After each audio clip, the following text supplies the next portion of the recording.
Hi guys, we are proceeding to lesson number 3. Lesson number 1 was on the Zambia Development Power Framework, or Zambia Power Development Framework. The lesson number 2 was just on the key elements of a power purchase agreement or power purchase agreements. Thirdly, now we're actually looking at negotiating power purchase agreements. What are the key considerations and financial model review?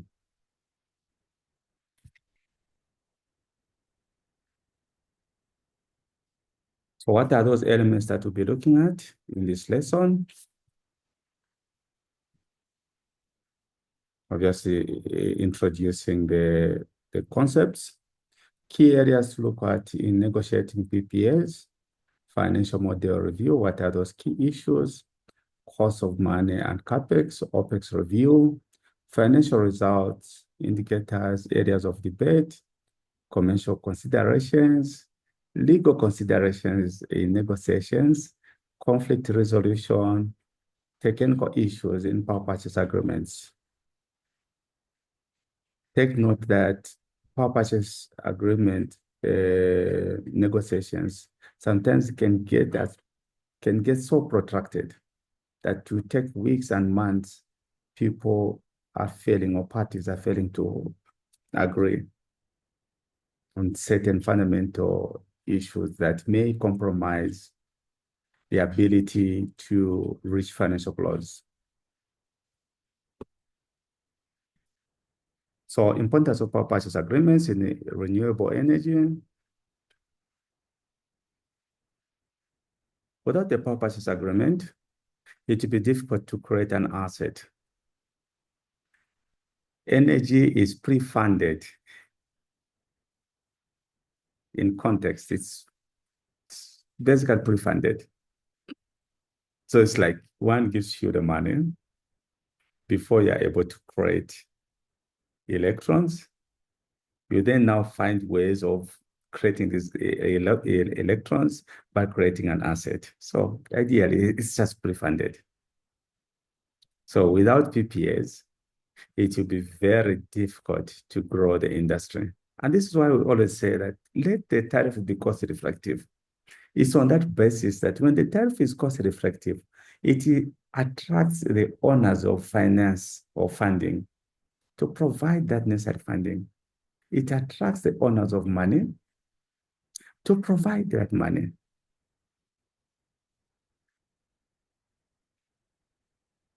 So what is the objective of this lesson? Is to understand and appreciate the negotiation tactics. And most importantly, what are those areas that parties would actually have different views and contribute to protracting the power purchase agreement negotiations. So our focus is on financial, commercial, legal, and technical considerations. So these are the areas to look at: the financial structure, commercial issues, legal provisions, technical compliance. So it is practically difficult to negotiate a power purchase agreement without an oversight of the financial models. You need to have access to the financial model to negotiate intelligently, especially on areas that borders the commercial considerations. The tariff structure. What's the importance of the tariff structure? It determines revenue flow.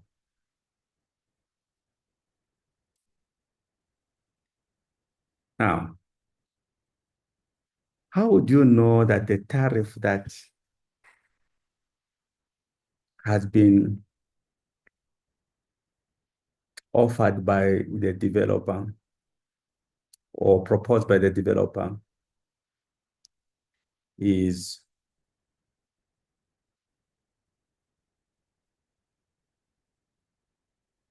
not an optimized tariff?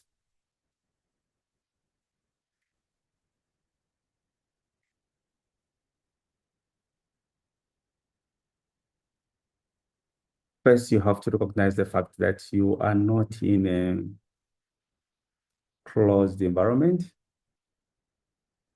You have an understanding of the prevailing market rates. And these tariffs, sorry,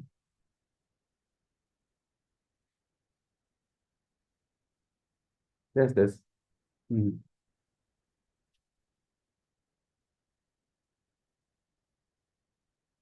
yeah, great.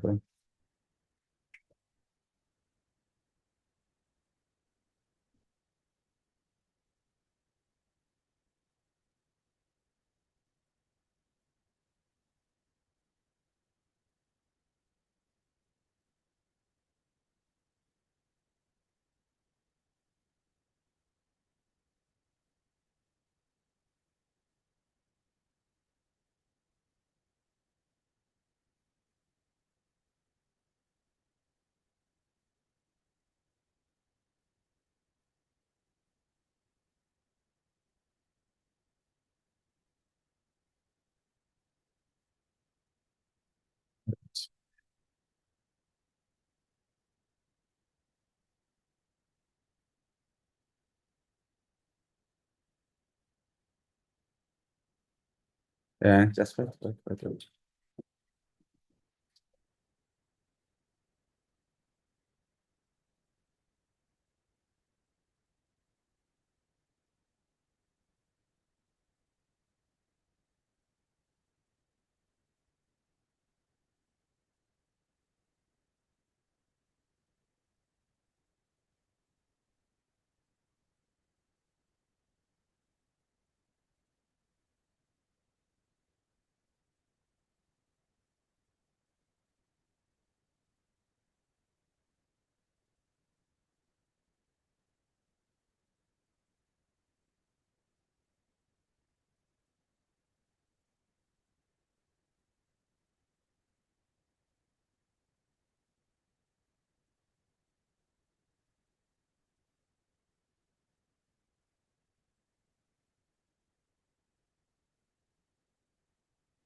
That is at 25.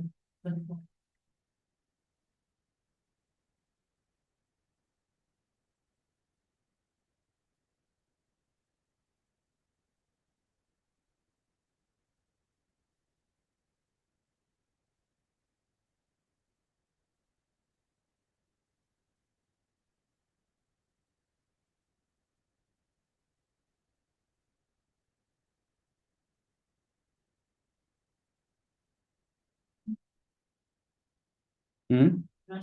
Nathi amanage so manje kwasala ukuthi wabaphezela but what if manje bana ndiyela ndalama but it's fine. Bantu bezo-organize ingaphanisana nathi. Yes, dear. Yeah. I can't tell me I need to go to the instance, so I need your confirmation. They're about to book. Okay, for this my PPS. Yes. Yeah. I confirm. Okay. I need to going to be. Yeah. Yeah. But I've done already the things, huh? I saw them. Yeah. So. Yeah. It's PPS. How come I should have been there on Monday today? Yeah. I think yeah, vote. So I'll just come in on Wednesdays just to do the modeling. So you can do these theories. So I found out the same. Yeah.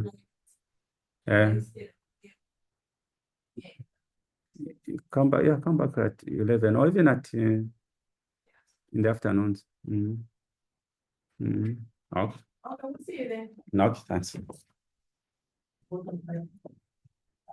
And all the best. So what I've done, I'm also producing to my videos so that you have context that you got by YouTube.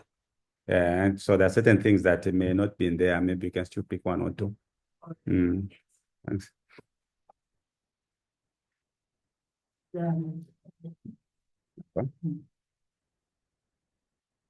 Signature what? Signature. Or Nazina? Maybe Nazina.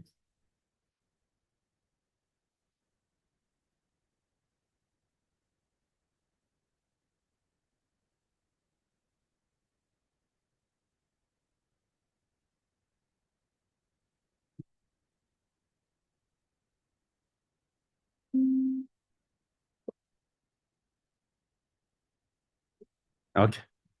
Yeah, in Komeri. My city is native. My workshop, Chiriku Livingstone, each. So I have to do my videos for them.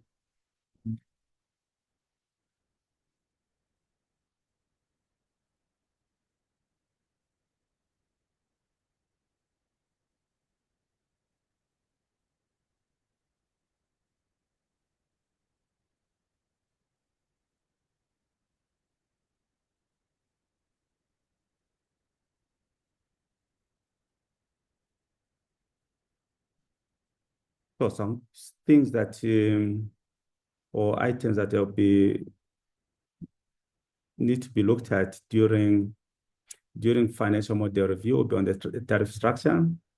Imagine the tariff structure that imagine the tariff that is at 8 cents or 9 cents. How do you even know that this tariff is a correct tariff? First, you have to understand or appreciate that tariffs are based on technology. There's what we call levelized cost of energy. So for solar, obviously, levelized cost of energy will be below, and especially that the technology is becoming much cheaper by day, you'll find that maybe it's at 4 or 5 cents as levelized cost of energy. Then you then now actually need to check what is being offered in the power purchase agreement by the other party. And the difference again between base, the ones that with the energy storage and without. The difference could be just about 0.5 cents.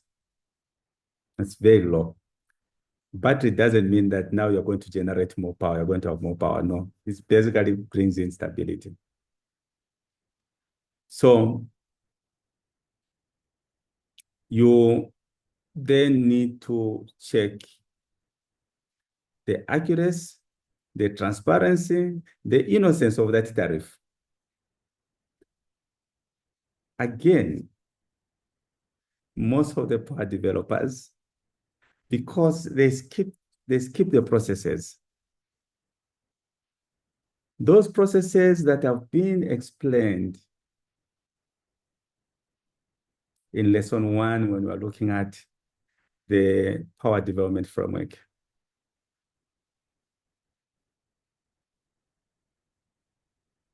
Because they've been skipped, they'll come up with any tariff. But also lack of understanding that you can come up with any tariff, an exorbitant tariff, a high tariff. You say 14 cents, for example, for solar. We've seen such crazy numbers and they've shot them down. Not knowing that that tariff, if said today it was actually passed, you will still not get financing from the lenders. There's what they call CTA, Common Terms Agreement, where the lenders agree with the IPP or the power developer of certain key ratios and their thresholds, especially the max. If certain ratios, for example, the debt service coverage ratio is 3, it already shows that your expected returns or equity returns will be over 30%. Do not accept such things.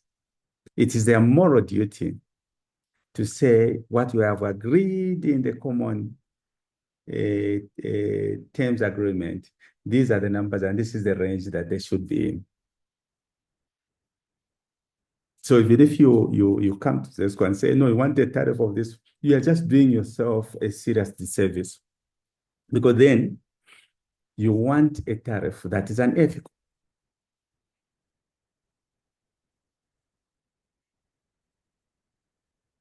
So those tariffs, one fact is that tariffs are based on the technology and they are known, at least the market ranges. But then you'll be required to provide a financial model. And this is where the problem is. And most of these power developers, they do not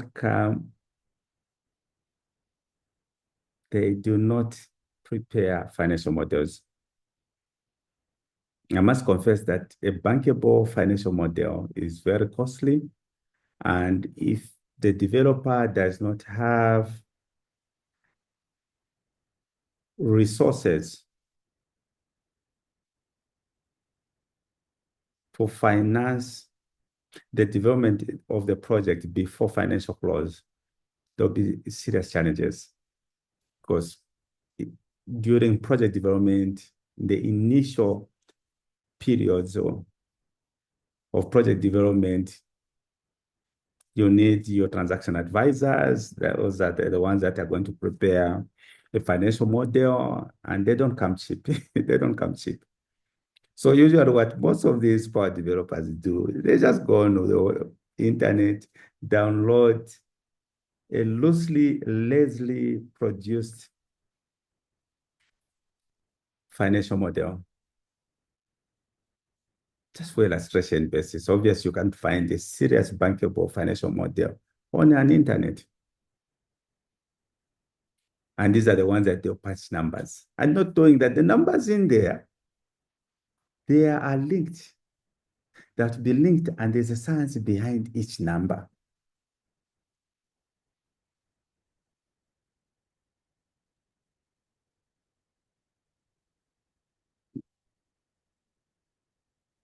So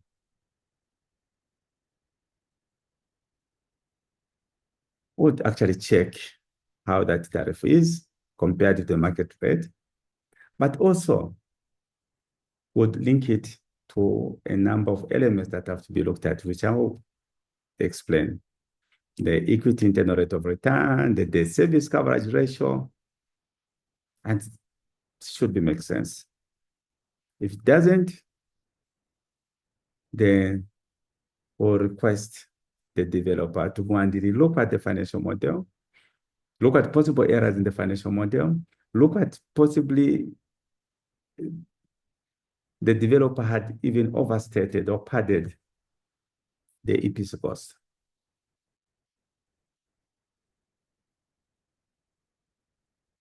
The capital structure, balance of equity and debt financing. Here again on structuring, sometimes would advise, because you see, the tariff that we'll have to agree with, to go with, is a tariff that ultimately has to be paid by consumers. If the tariffs, if the final tariffs were cost effective, it has to be paid by the consumer. If it is not, the consumers, the citizens, they will have to pay in form of load shedding or something like that, because you're not actually getting meaningful revenues from these assets to create more assets, to expand on generation, to also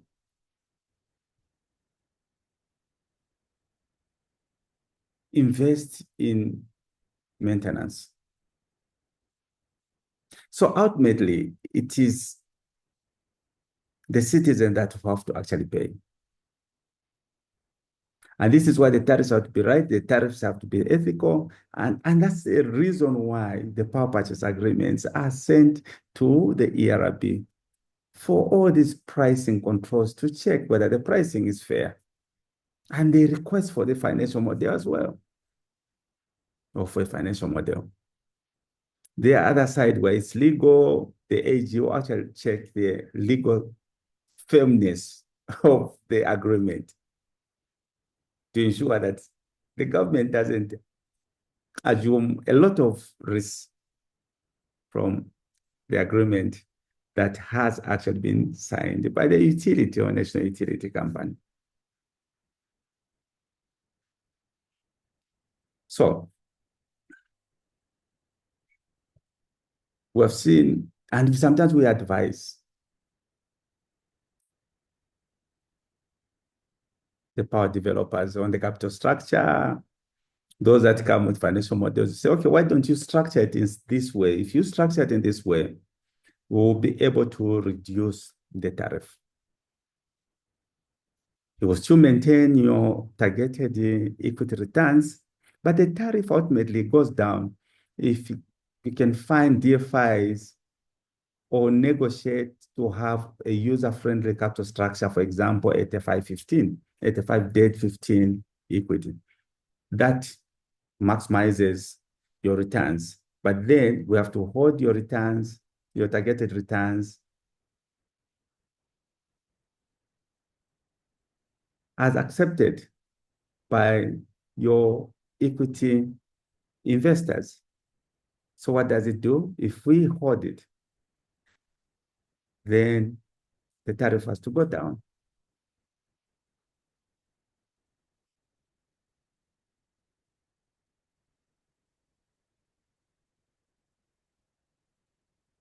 But then also look at CapEx, the reasonableness of CapEx that you have, because CapEx drives, CapEx drives the tariff, drives the returns. Higher CapEx, it means that if you are to maintain your targeted equity returns, it means that the tariff has to go up. But most of the time, this CapEx is just dreamt of by our power developers. Unless those that understand the science of raising financing, they'll have to get invoices from the EPC contractors, for example.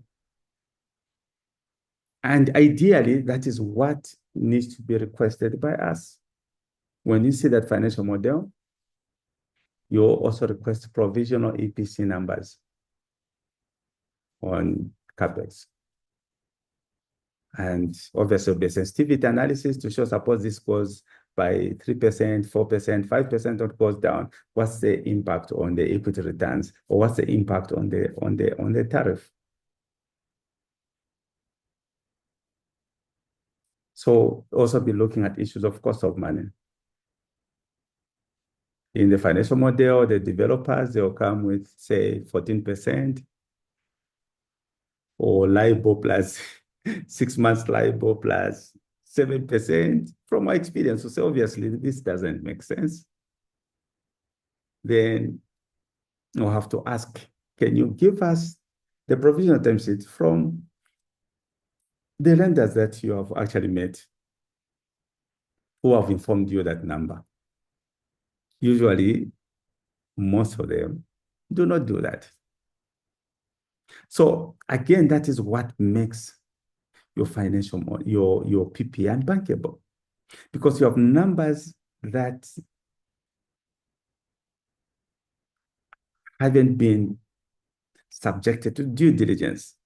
So when the financiers, they come, when you approach the financiers that you have such a project that you need to be funded, whether it's Propaco, FM, or IFC, FDB, Development Bank of South Africa, they'll send their team of experts to do a due diligence on the numbers in the financial model, to also test whether the financial model satisfies the bankability test.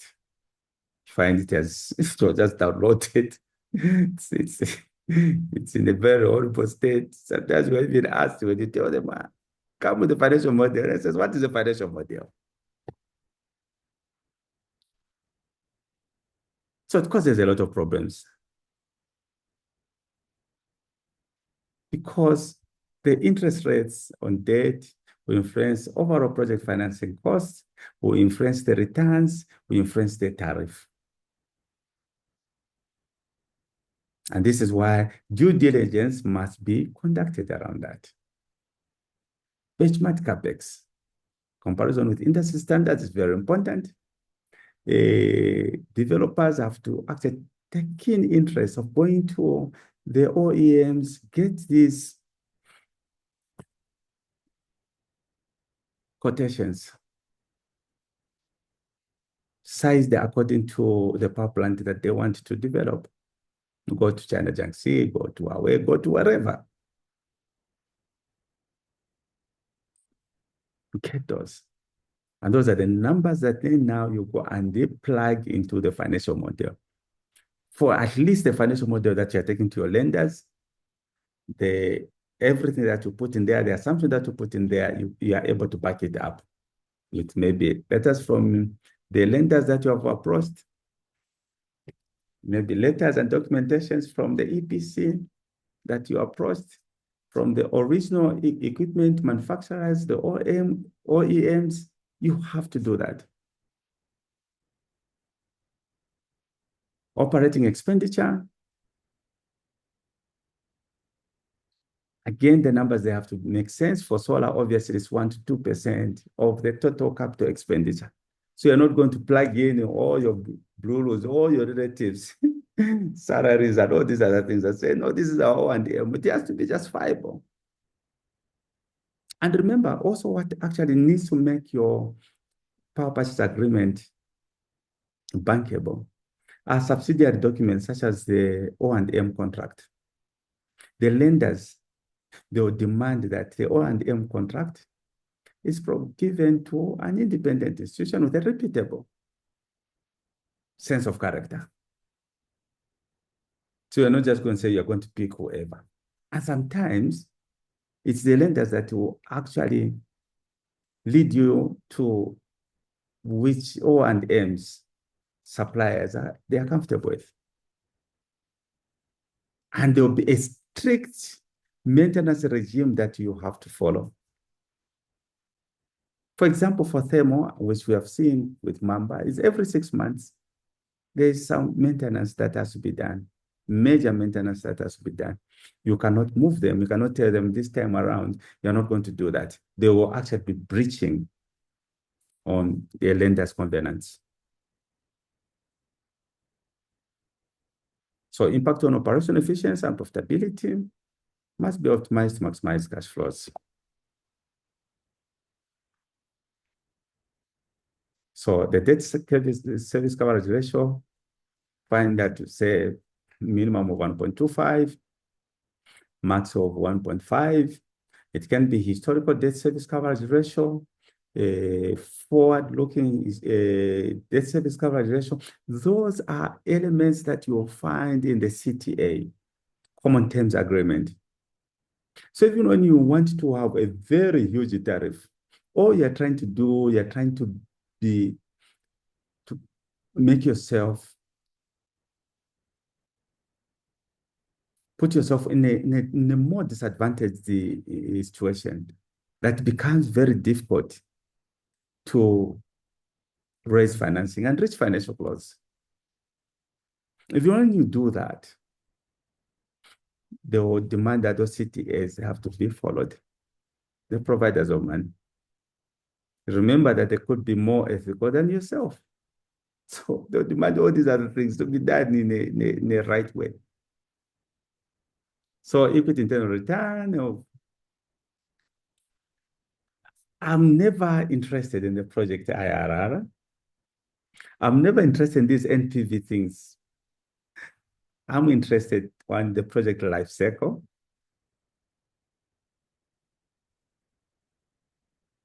I'm interested in their own life cycle.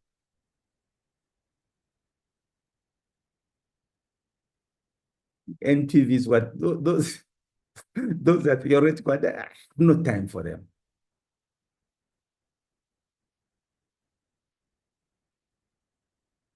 Is what is the appetite of the equity shareholders? So if your target is 14%, I should be able to see it from the policy from all these investors that are investing in equity. What is their appetite?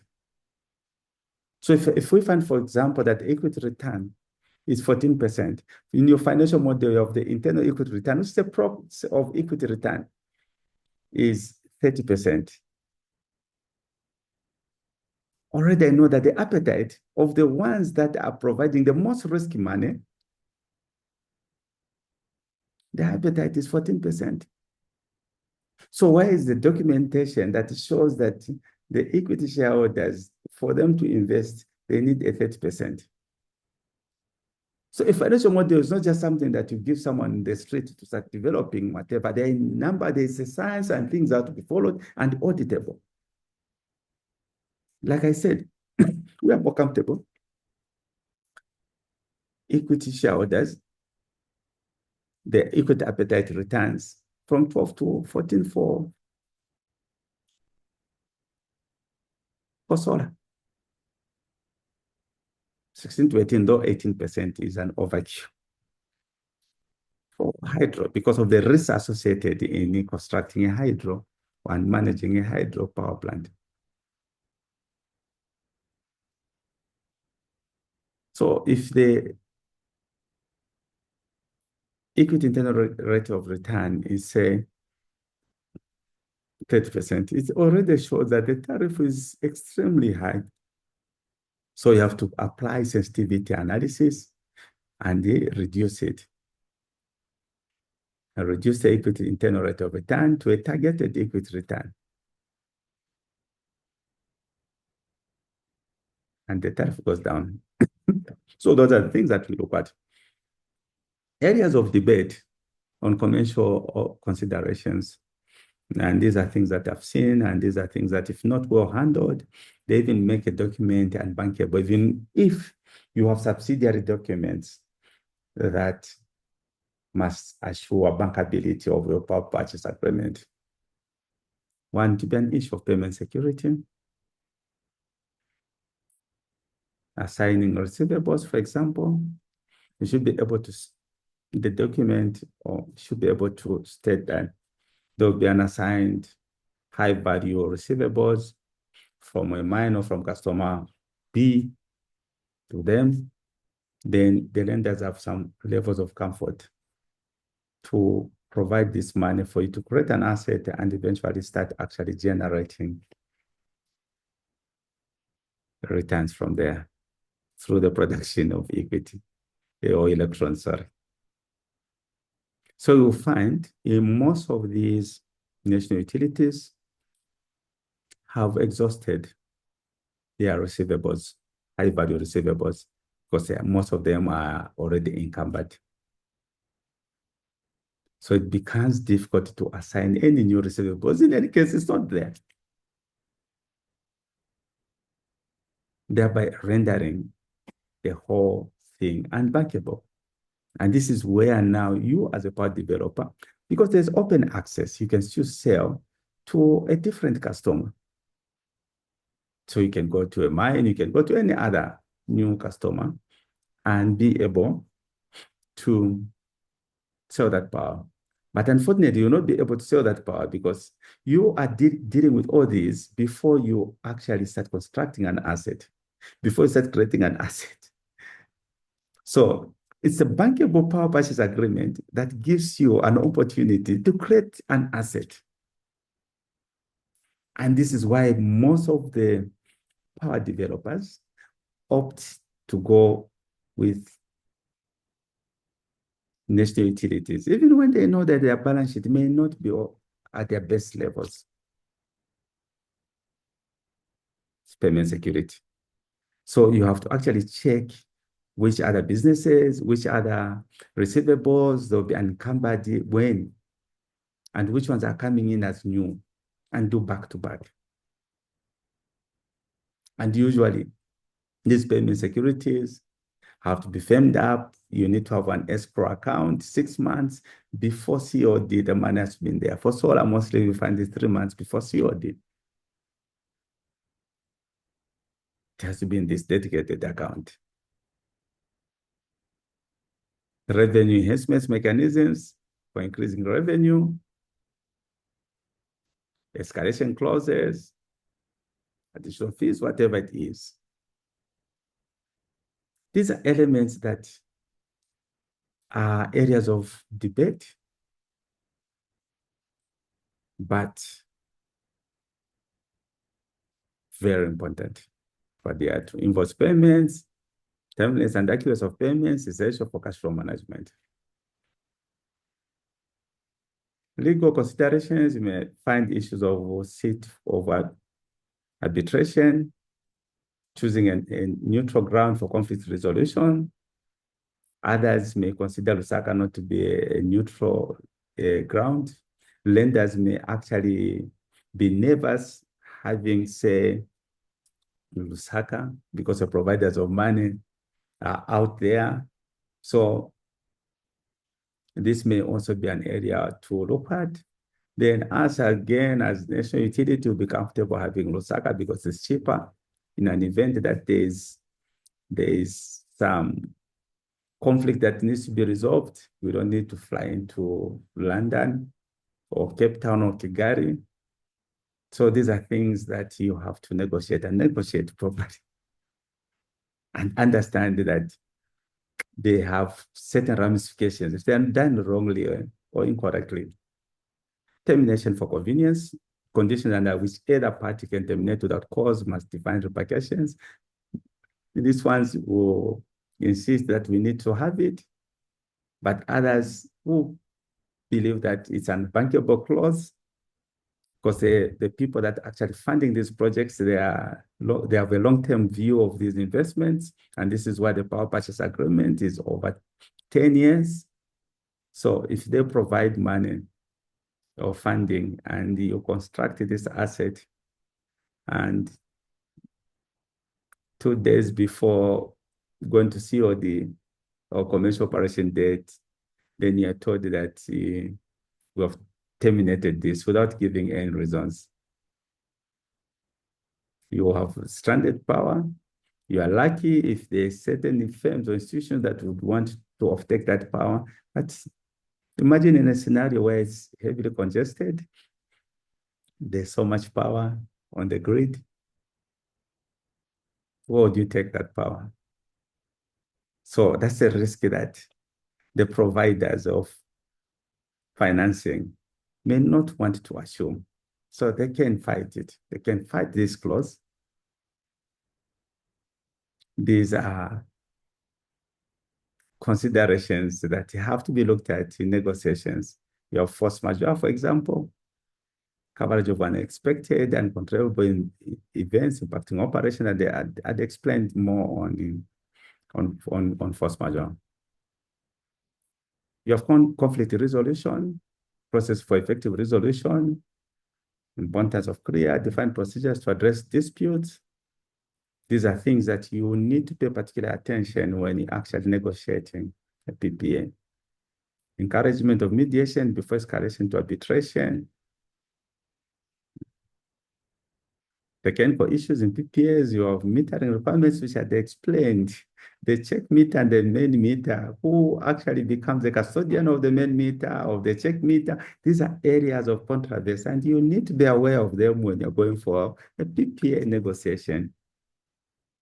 The auditing procedures and standards, we have the Zambia Grid Code adherence. There are times when the developers will come up with their own things, technical issues that do not even adhere to the grid code. That be brought in line. They can fully negotiate all these things. But then when the document is taken to the Energy Regulation Board, it does not just look at the tariffs or commercial issues. It also looks at technical issues, whether there's adherence to the grid code. So these are the things, again, you have to religiously focus on. So thank you so much. and have a lovely, lovely, lovely day. Thank you, thank you, thank you.